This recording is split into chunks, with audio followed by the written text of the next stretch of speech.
G'day, I'm Bob from Paradise, and today we're going to talk to you about epiphytes.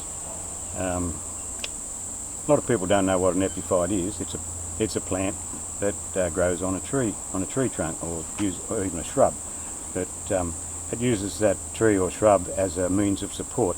It's not a parasite, and it doesn't, as a rule, it doesn't kill the tree off as a parasite or a saprophyte might. So lots of common plants that, well, not so common necessarily, but lots of plants and really interesting plants with fantastic flowers are actually epiphytes. And it's important for you to realise this, because epiphytes, when you see them growing on a tree, I'll show you some in a minute, you'll see why they use very little water at all. Now here's some examples of plants that we have here that are epiphytes. There's plenty of ferns. That's a Dahlia. There's plenty, it might be something like 30%. I'll just forget the real figure, so don't quote me on that. But there's a lot of ferns that are actually grow on trees that are epiphytes.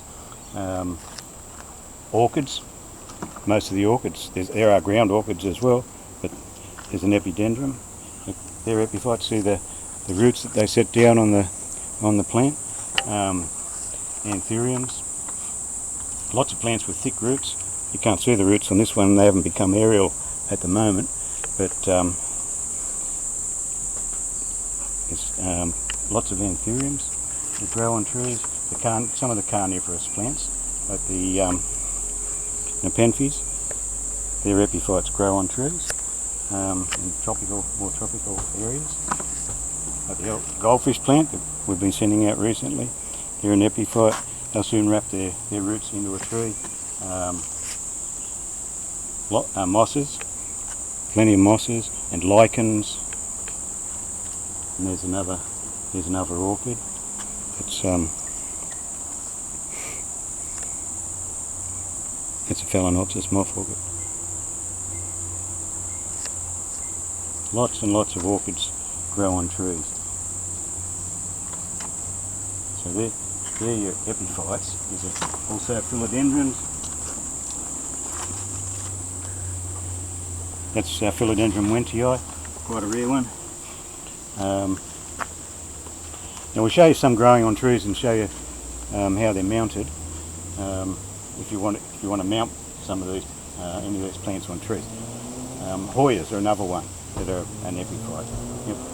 Because they don't get much water growing on a tree, just the rain just rushes past their roots sitting on the bark. You need to put epiphytes in a really coarse mix. Now we've been telling you for a fair while about bromeliads. Use this coarse mix, 10 to 15 millimetre. Add about say 40% of that to your normal potting mix, and that'll give you a well drained mix. Add a bit of gravel and charcoal, all the better. Say 10%, all the better for it. And that's your normal potting mix. You can see how fine that is. Your normal mix. And here's your coarser material. Just get a bag of that, or get some from the landscape yard. It's better if you age it a bit, get a big pile of it and let it age. So just add those and go from there. With your fertiliser, just use weak fertiliser, but especially when you mount it early in the piece, you could fertilise them every week with a weak solution. Just spray it on. That's ones that you've got mounted. The ones that you've got in pots, what you do there is just add some osmocote, and you can use a weak fertiliser solution, including your fish and your kelp. They're all good. Now we'll just walk along here and we'll find a few spots and we'll pick out some epiphytes. We just come up here. This is a black pagoda lipstick plant. I don't know how it got there, but anyway it is. And you can see how it's put its roots right into the wood there. It's an Aischynanthus, Aischynanthus. Aischynanthus. It's a lipstick plant. And then we'll just come along here a little bit further. Growing in this old stump here. That was a basket fern down the bottom. We're just trying to get that one established. They come alive after a while. And up there we've got a Dendrobium nobilis. And next to that you can see a Hoya australis being put in there. Okay, if you've got old stumps and old bits of timber lying around, it's a really good idea to use them. Now here's a Hoya. We've got two Hoyas here. This is a Hoya Los Banos.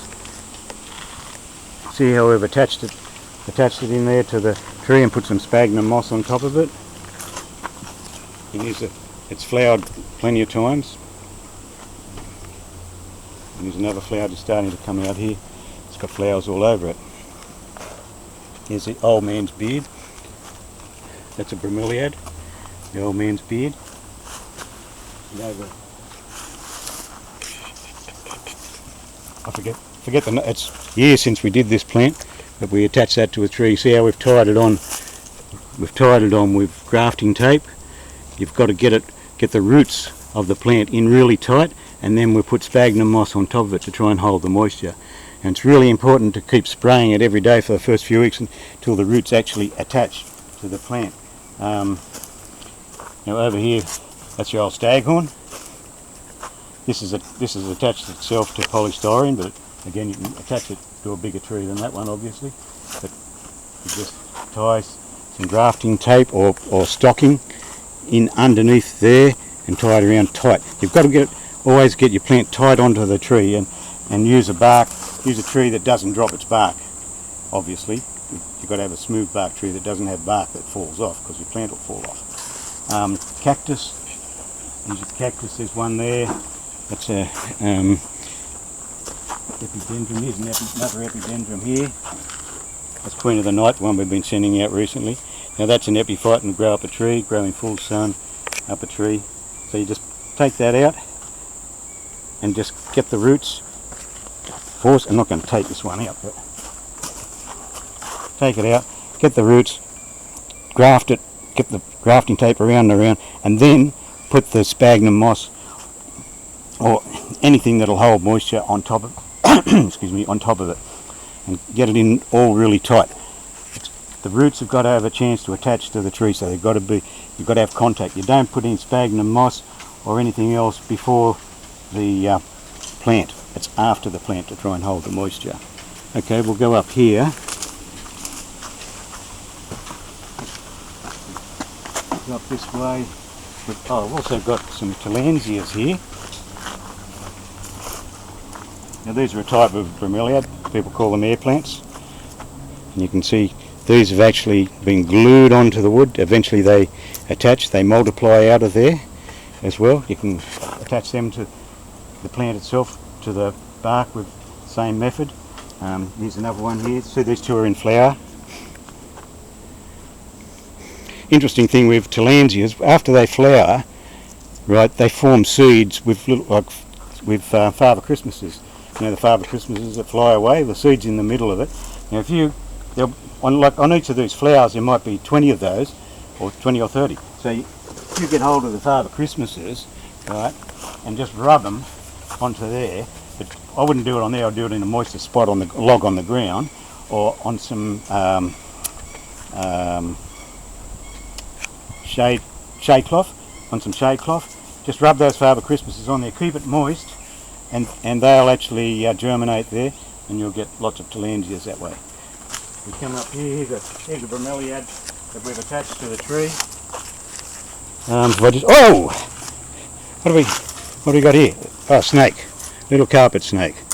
How about that? He's asleep. We won't wake him up. Okay, if we come in close on here, you can see how this bromeliad's attached to the tree. This is an Ecmia fasciata, silver vase, and they get beautiful pink flowers coming out of the top of them every year. This one's, you can see how it's had several different plants on it. It keeps growing up. The stem started down here. It's probably had about 10 or 12 lots of new plants growing on it. And it's now got 1, 2, 3, 4, about 6 on there at the moment. Up here, this is on a umbrella tree. It's got a nice smooth bark for an epiphyte.